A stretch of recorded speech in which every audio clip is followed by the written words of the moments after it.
Hey everybody, what's up? It's your boy Takedownman, and I am back with part B of this story. So we're going to go ahead and get started.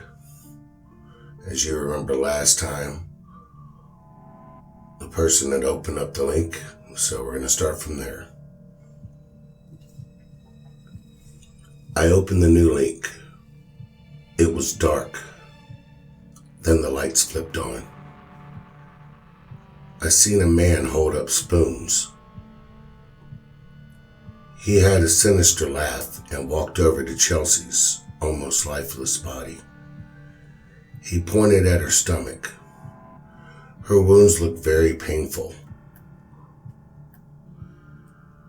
I really felt guilty. Guilty for being happy. Happy it wasn't me or my family that was enduring this torture. The man then slapped Chelsea across the face, telling her to wake up. He said, "I want you to see this." The man began heating up the spoons, and he waited until they glowed red. He grabbed Chelsea by the hair and burnt one eye with it, and then the other. She was screaming, but very, very faint. She was exhausted, you could tell. Then the man took the other spoon, in which was burning on the handle, and burned a cross on her forehead. This time she didn't even scream. Just a lot of really, really heavy breathing. The man then walked out of camera angle, and when he came back, he had a belt with a large buckle on it and said, "Oh, so you can't scream for Jesus and the cross, you bitch?" He began beating her all over her body. Each time the buckle would hit her, you'd see the skin rip open. You could tell she was trying to get away, but to no avail, she was tied down too tight. When she began to scream louder and louder, the man finally stopped. Her wounds opened all over her body. He had even cut her stomach back open. Chelsea looked, I don't know, not even human anymore at this point. The next part is even more horrific than the last. They put her in a chair and tied her down firmly. The man motioned for a woman who walked over, and she pulled out something that looked like a scalpel. She cut Chelsea's feet open, and on the bottom, she looked and held up a jar of peanut butter. She opened the jar of peanut butter and started putting them inside of the cuts. This was just really weird. That was until the camera moved over. You could see something that appeared to be a cage. When the person opened it, you could see rats starting to come out. It didn't happen fast though. The rats would come out one by one, sniff around the room, and just kept sniffing around. I sat on the edge of my seat with anticipation. I was just hoping that they would not find her. But of course, one by one they did. At first, the rats were just licking the peanut butter. That was until it was gone, and blood started coming out from Chelsea's feet. They started licking the blood and started biting on her feet. As they were biting on her feet, you could see shreds of skin coming off. Chelsea started screaming, but to no avail. This went on for some time. Finally, the rats got their fill and one by one went back to their cage. I'm guessing the rest. Now with her feet mangled, and on a couple of her toes some bone even showing, a lady walked up to her and spat in her face. But then she started hugging her, almost as if she actually cared about her or something. Then the lady walked out of the camera angle, and when she came back, she had gauze and alcohol. She poured the alcohol all over Chelsea's mangled feet. Chelsea screamed. The lady patted her on the forehead, and then went down by her feet and started wrapping her feet with the gauze.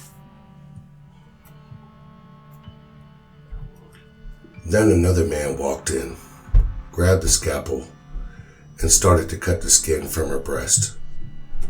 He pulled the skin off and made a horrible sound, one I will never forget. They then took out a long pole. They took her off the chair and hog-tied her and laid her on her side. It was about that time I heard screaming in the downstairs of my house. I heard yelling, and then everything fell silent. I knew what was happening. They were here. They were in my home. All I could do was sit in my chair frozen. The video's still playing. I heard footsteps coming closer and closer to my door.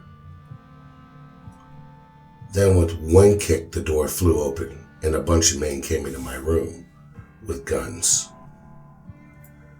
But it wasn't the people from the video. It was the FBI. Somehow, in an unrelated incident, they were here to serve a warrant on my father, who had been suspected of embezzlement. It was all I could do not to scream with joy. I immediately ran to them and thought at the time, honestly, they were there to save me. That was until they told me they had no idea what I was talking about. They looked at the files I had downloaded. Many of them just sat there with the same horrified look on their faces, the same one I had while sitting there the whole time. As they walked out, they told my family to gather a few belongings and to come with them. We were put in a hotel for a couple weeks as they tried to figure out who these people were. When we were asked who they were, I told them I had no idea. A few days later, Chelsea's body was found. Her final resting place, a field impaled on a long pole that I had seen in the video. Her cause of death, though, was asphyxiation by strangulation. She had actually done it. She had killed herself. They told me how slowly it must have gone and how painful it must have been for her. But that, of course, she's in a better place now. This doesn't make me feel any better. It's been a few years, and I still remember it like it just happened. My family and I are in a new home with new names. And my family no longer trusts anyone. Every car that follows the same route, a person just saying hello, anyone could be one of them. Anyone. So this is my story. I have learned to heed the warnings. And after this, no matter how silly something may sound or may be, I don't mess with it. I heed the warnings. Because you never know when one may just live up to its promise. This has been my experience on the deep web. Something I will never, ever go on again. Okay, everybody. I hope you appreciated this story. I hope you enjoyed it. And yeah, guys, don't forget to like, subscribe, and share to all my videos. And I will catch you next time. Peace out. Mahalo. Have a great day.